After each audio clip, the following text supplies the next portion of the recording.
today, as we set off in the Psalms, we're going to look at Psalm 14. Before we start, I would encourage you, if you're going to kind of look at the text closely and follow along with me, to get your thumb or your tab or your bookmarks set in Psalm 14, Psalm 53, and Romans chapter 1, because I'll be kind of flipping back and forth between these as we study Psalm 14. And I guess by way of introduction, one thing I would say is that the last few Psalms that we've looked at, I guess I haven't said it explicitly, although I hope the process of studying itself has pointed it out, that I often hear people who are maybe more doctrinally or theologically minded when they approach Scripture tend to struggle with the Psalms.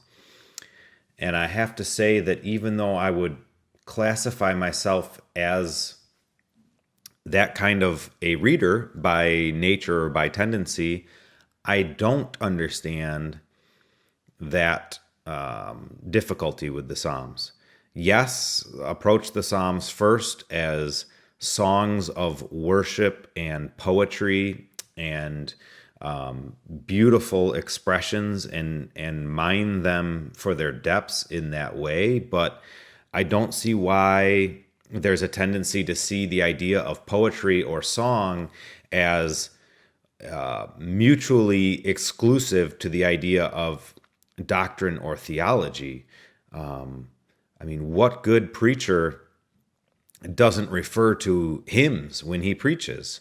And who of us does not think about great songs when we study a doctrine? I hope that you have in your mind hymns that reinforce all of the doctrines that we believe. And so look at New Testament writers and see that when they were thinking doctrinally, when they had their theological caps on, whether it was Peter or Paul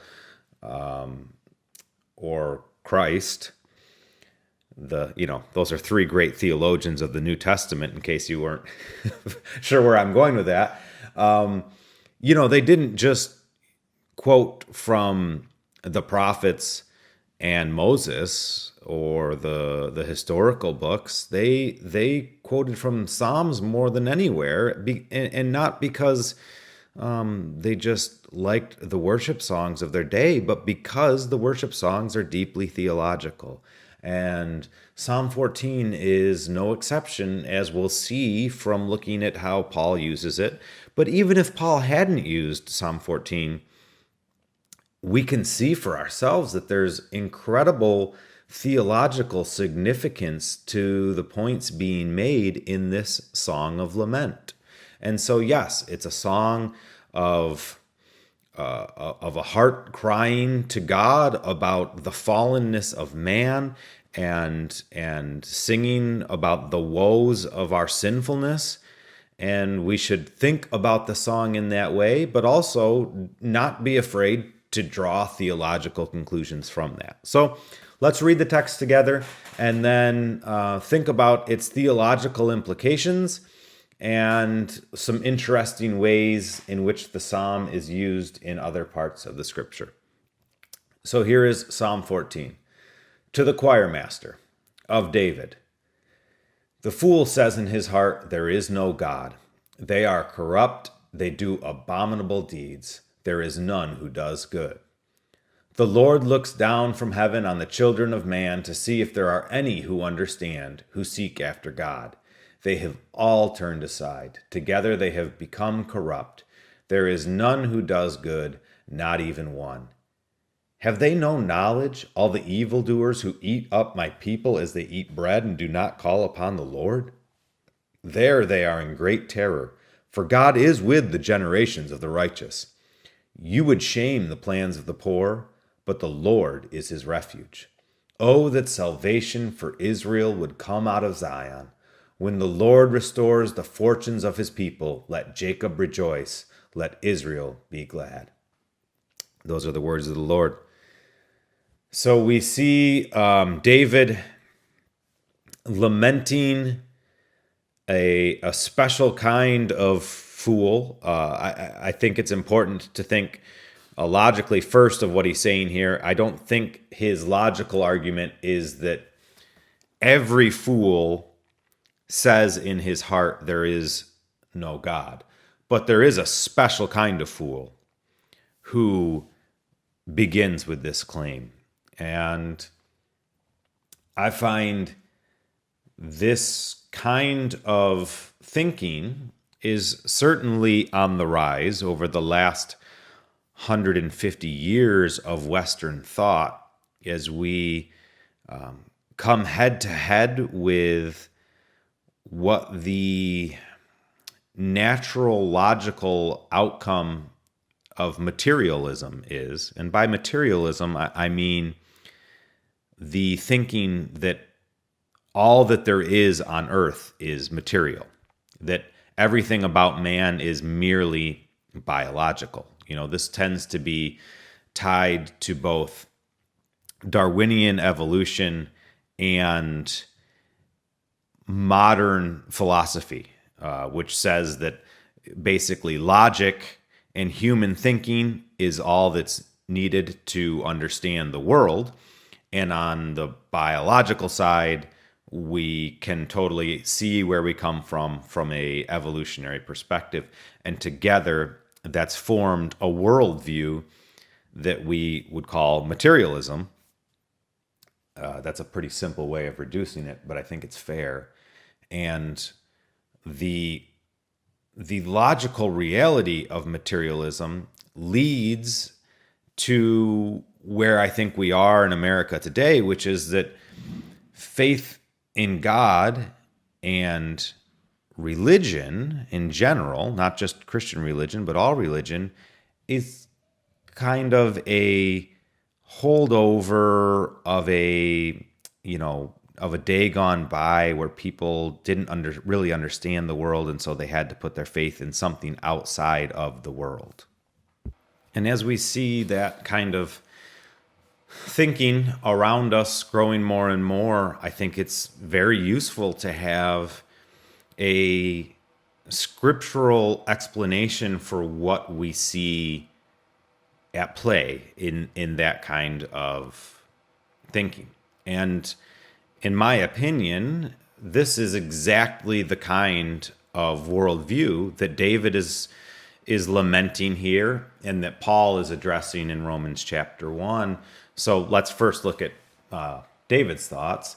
This kind of fool that says there is no God. We would call that atheism at its strongest, I guess in its strongest form. But I think really we have kind of fooled ourselves if we think atheism is the only kind of worldview that says there is no God, because there are, I think, millions of people around us in the U.S. who are fine with church, fine with ideas of faith, but everything in what they actually believe about the existence of the world and man would point to the fact that they believe there is no God.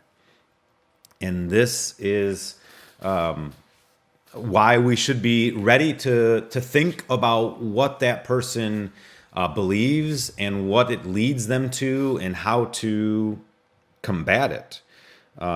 It's obviously foolishness, as David says, and Paul says that this is a great intellectual and spiritual gamble, basically. We'll get to that in a minute. But it leads to the progression of Psalm 14, who, as the Lord looks down, sees if anyone has understanding or is seeking after God. Of course, he finds that the answer to that is no. There's none who do good. There's not even one. And Then we move into verses 4 through 6, where we see that the outcome of this folly is described in verses 4 through 6.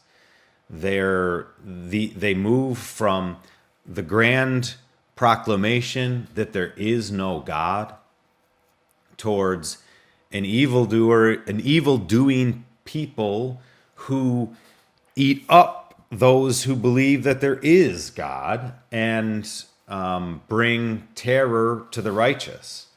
And, again, I can't help but think that this is descriptive of the reality that we see going on in the Western world. For those who enjoy philosophy, the famous words of Friedrich Nietzsche was "God is dead," that was him writing as if he were an old man, and this old man had come to realize that the world existed because of evolution, and that all of humanity could be understood with rationality and reason. And if those two things were true, he argued, we have killed God. God was a made-up contrivance of man, and because of our ability to understand the world through evolution and logic, we have killed God. He doesn't need to exist anymore. And that was 160, 80 years ago, and I think we've seen a growth of the logical byproduct of that kind of thinking, which is that now not only is it acceptable to not believe in God, it is now becoming more and more acceptable to attack those who do believe in God as the foolish ones. If your ethical system is built off of the belief that there is a God, if your actions are built off the belief that there is a God, then we're in the minority. And Paul, if you turn to Romans chapter 1, he does the sad doctrinal work of what this means for this kind of fool, for the fool that says there is no God. And I think this is important for us to think about, because we tend to have a growing us versus them mentality as we see the possibility of certain rights infringed on, or our beliefs mocked, or our ideas or views viewed as intolerant. We seem to be growing as a church, I think, in the general polarization that the whole country is experiencing around us. This us versus them, right versus left, enlightened versus anti-intellectual, faith versus humanism, all these us versus them scenarios.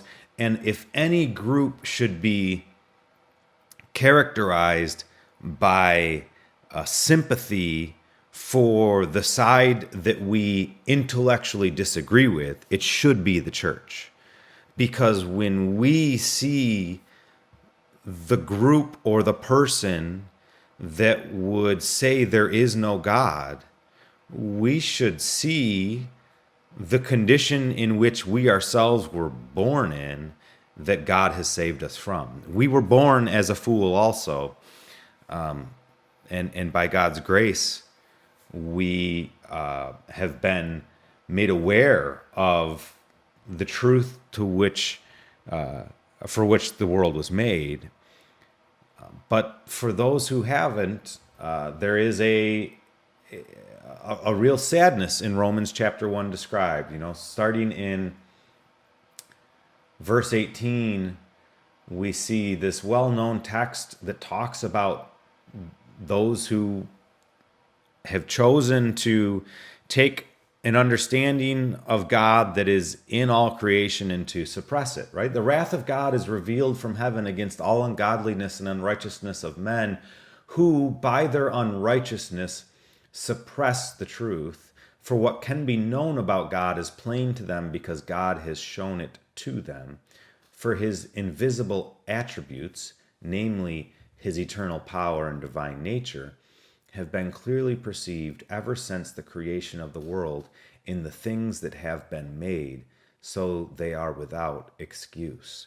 So Paul is first saying here, this is a special kind of foolishness because God has created the world in such a way that you cannot, in good conscience, believe that he does not exist.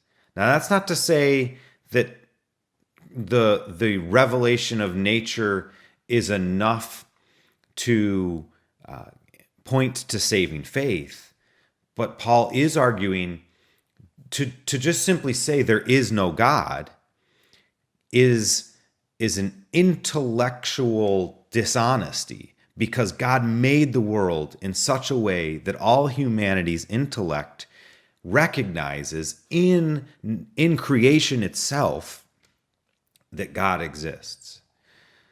And so that's a special awareness built off of David's psalm that we ought to carry. You know, that when we're talking with the materialistic neighbor, coworker, son or daughter who has been taught this and believes it with all their heart from their college education, we're dealing with someone who is actively suppressing one key truth already, and that's sad. And I think there's a loving way to point that out to someone, to say, I know you're going to think I'm crazy for saying this, but I think even your own mind, conscience, and spirit is aware of the fact that there is something greater that was involved in the very act of creation.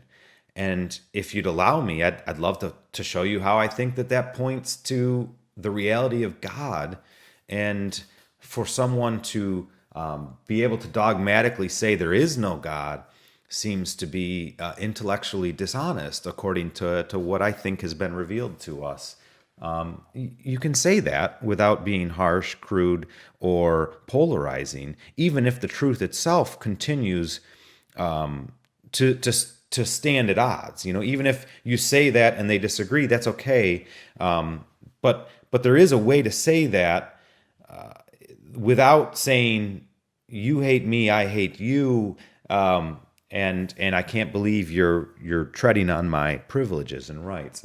And the final truth for Paul in building this argument, he goes on to say in verses 21 and 22, although they knew God, they did not honor him as God or give thanks to him, but they became futile in their thinking, and their foolish hearts were darkened. And, you know, that's true for everyone before salvation. But then he says, claiming to be wise, they became fools and exchanged the glory of the immortal God for images resembling mortal man and birds and animals and creeping things. Oh, that is for me, it's an extremely sad description of what I think is the prevailing secular worldview around us. I don't say that in a condescending tone. I don't say that as if they were less intelligent than me.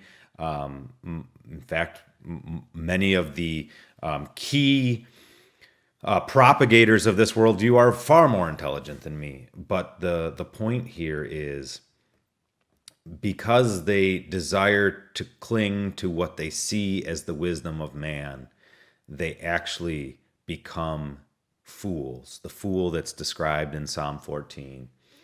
And in so doing, they attempt to supplant God's glory with a worldview that has man at the very center of it.